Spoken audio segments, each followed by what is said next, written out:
Hi there. Welcome back to Simple Strategies to Create Your Extraordinary Next Phase of Life.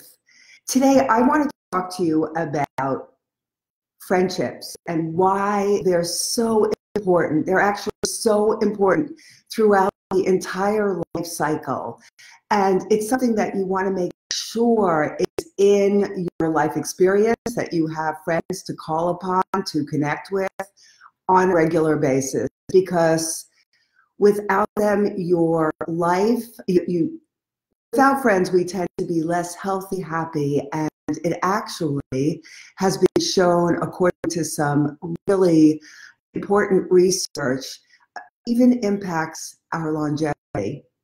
And it is indeed, it's been found to be one of the top regrets. There are 5 top regrets of the dying, and one of the top regrets is the wish to have maintained friendships.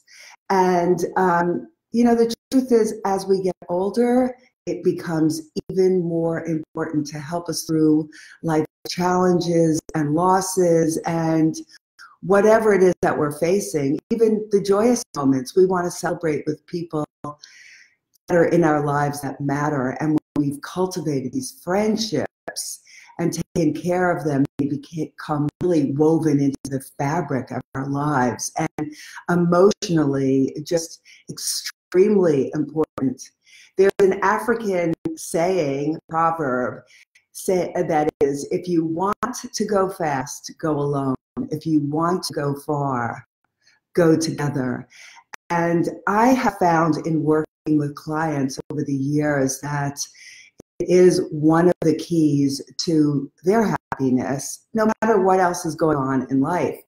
For example, this one woman, I will call Barbara, had a great job. She was a very successful attorney, didn't have to worry about fiscal matters, and a good marriage, and much was in place for her. And when I first met her, I didn't quite get what was going on and why she was feeling depressed and like something was off. And what I learned was that she really did not have a network of friends over the years. Her college buddies had dispersed into different parts of the country. The friends that she had made early on in work had moved to other firms or to other, again, parts of the country. And she found that most of the friends that she did have were actually not living here. And while she might talk to them, she was not able to join them for a cup of coffee or to take a walk. And when I spoke to her about making friendships and building networks, no matter where she is, it landed for her. It took a little while, I must say, because she didn't at first think that it could possibly mean that much to her. But one by one, little by little, we talked about friendships, how you make them, and the process that you go through, which is actually very much like a courtship. You make the idea, you get the idea in your mind that this is somebody I feel like I want to connect with. And then you approach that person slowly, approach, and back off. And it's really a little dance like you would in a courtship. And it takes a while to cultivate a friend, but it doesn't have to take impossibly long. And over time, over the course of 6 months, she really had, for the first time in many years, in a couple of decades, a circle of friends. And it just changed her whole attitude, and her sense of joy and her sense of overwhelm really quieted down, because she now felt more connected, valued, supported, and not quite that inner feeling of desperation that could sometimes take over when we don't feel like we could really connect to the way we want to, because it's biologically, it's in our DNA that we need to connect with others. And when we don't, inevitably we feel anxious or less than or not worthy, or a sense of isolation in a way that does not serve us. And so I just want to go over some ideas about how to improve communication with the people that are in your life, but also as you cultivate new people in your life. And the truth is, you can never have too many friends. So you want to know which ones you hold dearest, and then have other friends. But the wider your network, I once heard actually a coach of mine said, your net worth is like your net worth, because it really deepens your sense of worthiness, of value, of the possibilities in your life are broadened exponentially when you have more friends.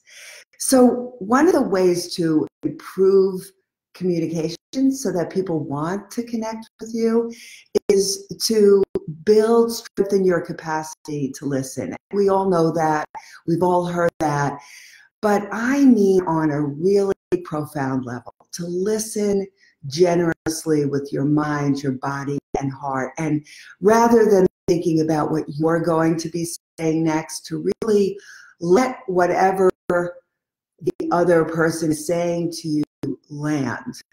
And maybe experiment with that so that you're doing it in a slightly different way than you've been doing that. Perhaps you think you're a really good listener. And my guess is that you can improve that skill. Most of us do not have a very strong capacity to listen deeply. And when we do, it's extremely compelling to the people in our lives. I know that when you've felt really heard, I could say as a psychologist, if I don't do anything and just really listen to what others are saying, people feel helped. They feel like somehow I made this huge difference in their lives. And I have, because most of us don't feel heard and listened to. And when we do, it's a feeling of deep connection. And we all long for that. We all need that from birth to death. So if that's not something embedded in your life, you want to make sure that you weave those friendships in. And one of the keys to that is listening well, letting it land, and doing so without judgment. Even if you don't agree with the person, you don't agree with their politics, you don't believe what their beliefs are, you don't believe where they're coming from, if you could just open your heart up and just take in whatever that person is saying. There's one person in one of my groups that shuts off when politics are not in alignment with hers.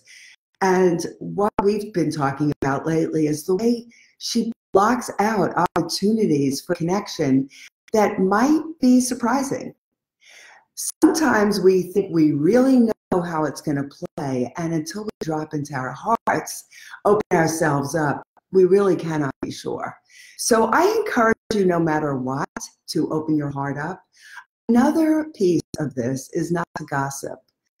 It's very compelling for us to gossip, and sometimes we think it's for good or to prove that we're right, and we end up gossiping. And what I want to tell you is that gossiping is, there's a saying, a Jewish phrase, it's called Lashon, it's Hebrew, Lashon Ra, and it means when words, bad speak, come from your mouth. And you want to be very mindful about that, because it is really the destroyer of relationships. Inevitably, word gets out, but not only does word get back, it's how you feel about yourself. After you've gossiped, not only does your self-esteem, even if it's unconsciously goes down, but you feel less than. Because deep down in your guts, you know that you did something out of line. And in doing that, you're hurting yourself. You may be hurting the other person. Chances are you're hurting yourself even more. So be very very conscious about how you speak of others. And my recommendation is what most of our mothers have told us: if you don't have something nice to say, don't say it. It's wise. If you can't be elevating somebody and thinking of them in the light, then I recommend that you maybe keep that to yourself, maybe do some journaling about it, express it to yourself in your journaling, rather than putting it out there into the universe. Because once you put it out there, there's no, it's like a jack in the box. There's no putting it back.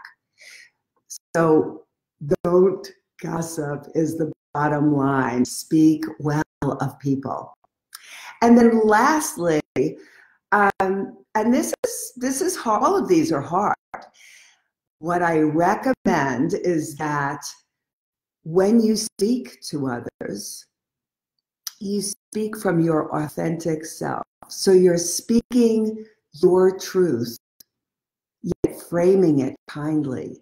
So whatever feedback you need to give to a person after you've listened well, you're speaking now your truth and doing so with loving kindness, with compassion.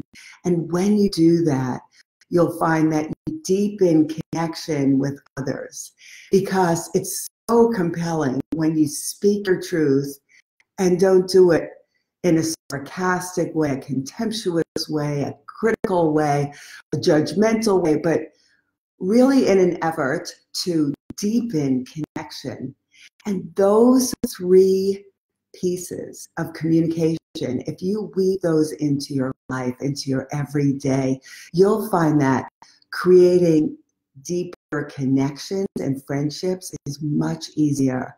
So the first piece, to review, is listen generously. Listen, crack your heart open and listen to the people in your life that matter, and even the ones that don't when you can.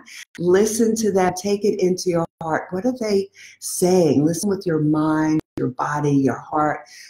Tune in for body language and really let what they have to say land before you speak. And the other thing is, well, I just want to add to that.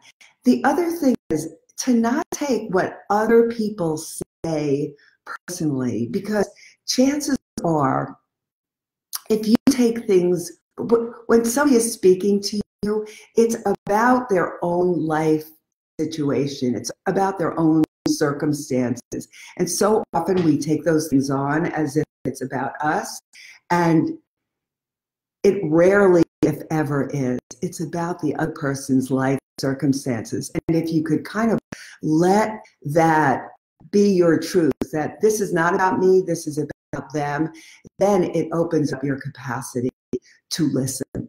So you want to pay attention to what they're saying without taking it on as your truth. It's their truth. And then lastly, you want to respond to what other people say authentically and kindly at the same time. Tap into what your truth is and then frame it in a way that you would want to hear it, that your daughter, a son, or friend would want to hear it. And then it opens you up to hearing what the other person has said. So I encourage you to open up your heart in your communications, to listen to what other people are saying with your mind, body, and heart.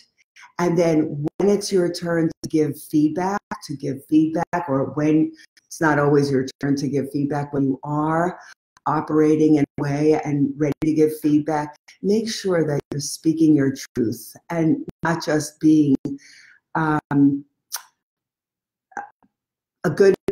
what you think is being nice.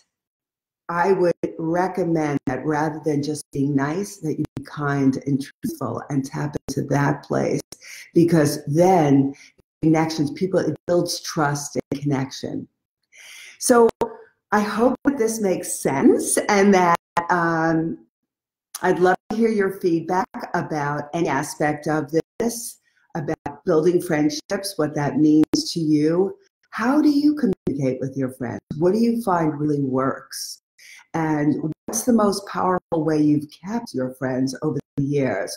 Do you need to build friendships? And if so, how's that going for you? So I also want to remind you that over the next few days, I'm going to be doing a couple of three training sessions. Tomorrow will be one. All the information will be on my website, but there'll be a training session or webinar tomorrow, Friday, Saturday, and then again on Wednesday. And it's all about the key ways to move out of overwhelm and into a more joyful phase of life. So I look forward to seeing you there. I'd love to hear your thoughts, comments, questions, and I look forward to seeing you next Thursday for another episode of Simple Strategies to Create Your Extraordinary Next Phase of Life. Bye for now.